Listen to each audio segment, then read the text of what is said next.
High, আমি সায়নী। আমার আরও একটা নতুন মিনি ব্লগে তোমাদের স্বাগত জানাই। আমি যখন আমার বাড়ি গিয়েছিলাম, এরা ঠিক তখনকারই ভিডিও। আমাদের গ্রামে একটা সুন্দর মন্দির আছে। আমি যতবার বাড়ি গেছি ঠিক একবার না একবার হলেও আমি এই মন্দিরে গেছি।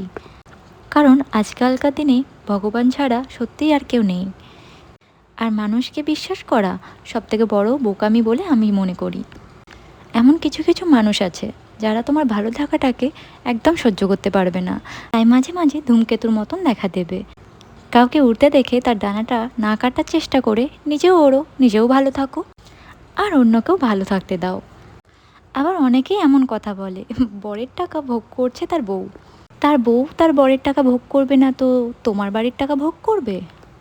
আর হাজব্যান্ডের টাকাকে ভোগ করা বলে না, ওটা তাদের ফ্যামিলির জন্য, ওটাই তাদের লাইফ। তাই বলছি, এরকম ধরনের বোকা বোকা কথাগুলো কাউকে বলো না। যাই হোক, কথাগুলো কেউ পার্সোনালি নিও না, এটা জাস্ট একটা কন্টেন্ট। যাই হোক, ভালো থেকো সবাই, দেখা হবে অন্য কোনো ব্লগে।